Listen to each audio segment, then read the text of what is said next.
Bonjour à tous et bienvenue. La Côte d'Ivoire participe à la 58e Biennale de Venise en Italie. Abidjan prend part pour la 3e fois consécutive à cette exposition internationale d'art plastique et visuel. Le ministre Marcel Montano, en sa qualité de président du pavillon d'exposition de la Côte d'Ivoire, a procédé récemment à l'inauguration officielle de ce pavillon. L'autorité de régulation des télécommunications de Côte d'Ivoire renforce les capacités de son personnel. La RTCI a signé récemment une convention de collaboration et d'assistance juridique avec l'Institut national de formation judiciaire. Plus de détails dans le journal de 13h. 4 jours de grève à compter de demain mardi 14 mai 2019. Le système éducatif ivoirien sera à nouveau paralysé. Décision prise récemment par la coalition des syndicats du secteur éducatif formation de Côte d'Ivoire. Cette mesure, bien évidemment, n'est pas applaudie et appréciée. Écoutons le président des associations des parents d'élèves et étudiants de Côte d'Ivoire, Claude Akakadio.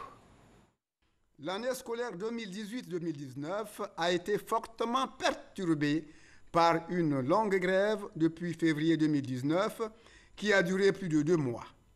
Les élèves étudiants ont subi de plein fouet les effets nocifs de ces arrêts et perturbations de cours qui prédisposent à des résultats de fin d'année moyenne, médiocres, voire catastrophiques.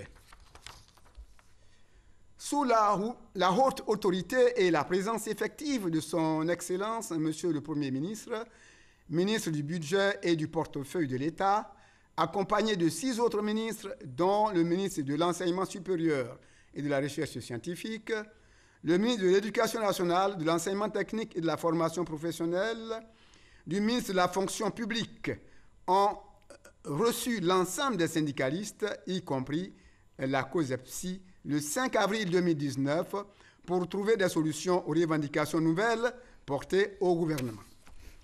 Le chef du gouvernement a instruit les ministres concernés à s'impliquer davantage pour conclure des négociations dans le cadre de la trêve sociale signée pour une durée de 5 ans.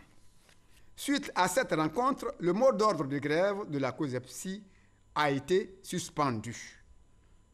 Dans cette dynamique de dialogue et de négociation initiée par le gouvernement, le ministère de l'Éducation nationale, de l'Enseignement technique et de la formation professionnelle a organisé un séminaire cadre de négociation à Grand Bassam du 10 au 12 avril 2019 avec tous les protagonistes des revendications syndicales du primaire et du secondaire. Le séminaire a permis de conclure une synthèse de discussion cadre endossée et signée par l'ensemble des syndicalistes, des syndicats, avec plusieurs avancées notables. Les conclusions doivent être finalisées et approuvées pour être soumises à l'arbitrage du gouvernement. Certains syndicats ont souhaité faire une tournée de sensibilisation pour recueillir les avis de leurs membres avant la finalisation. C'est dans cette attente de conclusion des négociations que nous, parents d'élèves et l'ensemble de la communauté éducative, apprenons avec désarroi la reprise d'une grève éventuelle et imminente de la COSEPSI. C'est pourquoi, tout en considérant que les gros perdants d'une nouvelle grève sont bel et bien les parents d'élèves et leurs enfants qui vont continuer d'être privés de leur droit à l'éducation de qualité.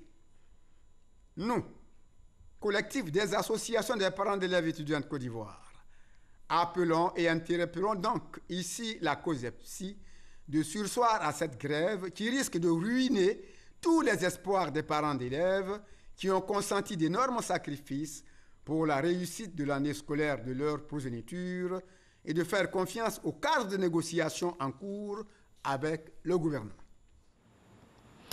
Voilà, déclaration lue par le président des associations des parents d'élèves et étudiants de Côte d'Ivoire, Claude Akakadio. Nous reviendrons sur cette information.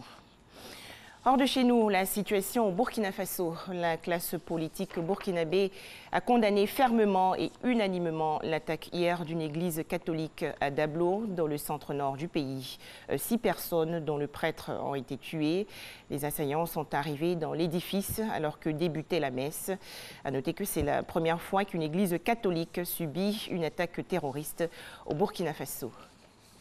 Au Soudan, la reprise des discussions entre l'armée au pouvoir et le mouvement de contestation sur la transition politique prévue hier dimanche aura finalement lieu aujourd'hui, lundi 13 mai 2019.